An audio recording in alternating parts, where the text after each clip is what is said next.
most recently, there were archaeological sites found in Door County dating to 11,500 years ago, which is during the end of the last ice age. And it was at a time when glaciers were still retreating to the north. And there were fingers of ice that extended down into the Bay of Green Bay and into the valley that is now Lake Michigan. So these people that were in Door County at the time, if they stood up and looked in either direction, to the west or the east, they would have seen these mountains of glaciers yet. And it was previously thought that peoples didn't come here until about 1,000 years after the glaciers had fully retreated. But we now know that they were following herds of animals that were living literally right along the edges of the ice. And so people were living in this area as early as 11,500, 12,000 years ago. Which is amazing, because it must have been an awful climate to be in. Terribly cold conditions and tundra-like conditions that were probably here. But they were here for a reason, and they wouldn't be here if they couldn't have found the food to sustain themselves. My name is Pete Stark, and I'm former president of the Copperculture Historical Association, which is now the Copperculture Museum Committee of the Oconto County Historical Society. I also served as president of the Oconto County Historical Society from 2001 up until 2009. This museum building that we're in, which is the Copperculture Museum on the Copperculture State Park in Oconto, is dedicated to the archaeological site, which is at the far western end of the park. And it's a burial ground that is still the oldest dated burial ground in eastern North America.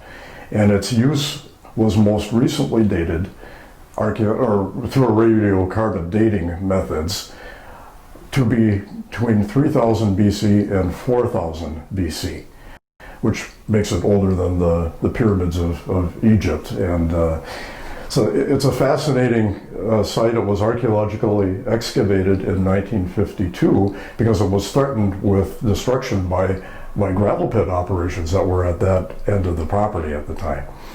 And so there were many different types of burials found here. A lot of information, scientific information, was gleaned from the examination of the burials. In 1952, some children were playing at the edge of the gravel pit, which you can see in the background here, that wrapped around in this direction.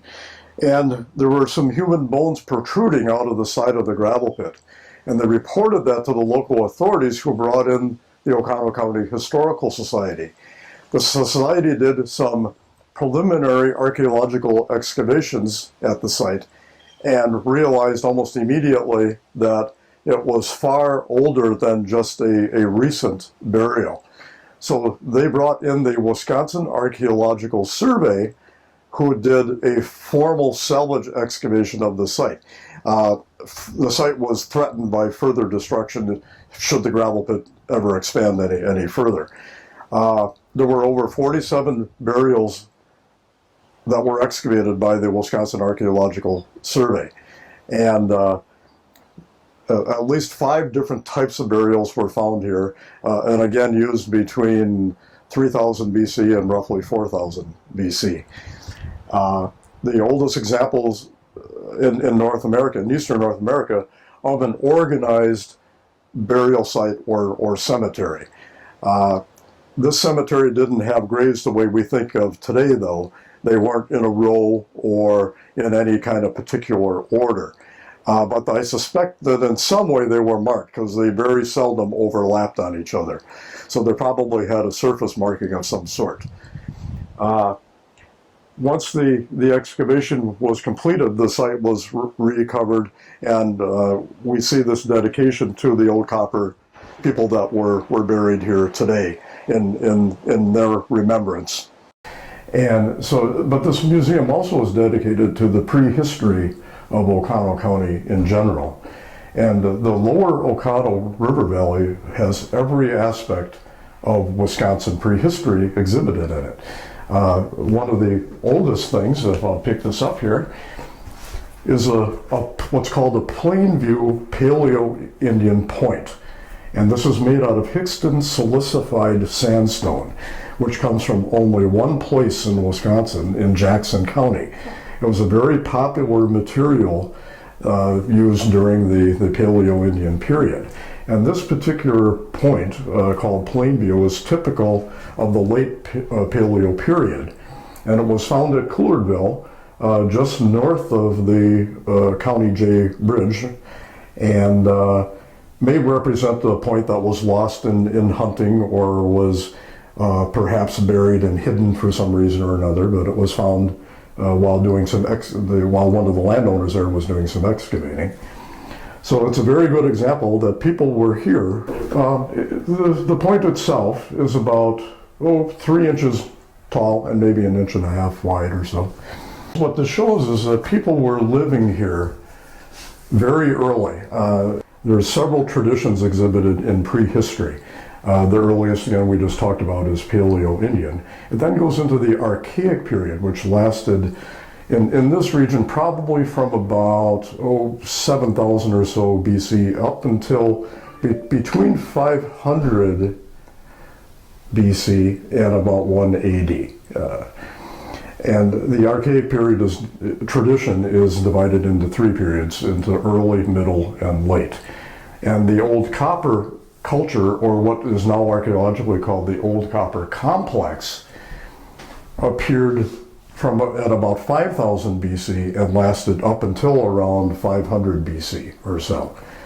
And they're at a site in Coolerville, we have numbers of old copper artifacts that were found in a specific area that shows that there was an occupation of that particular spot during that archaic time period. After the archaic tradition ended, and keep in mind that archaic preceded agriculture, it preceded pottery or ceramics, it preceded even things like the bow and arrow and birch bark canoe that we take for granted today as being associated with Native Americans. But this is an early period yet.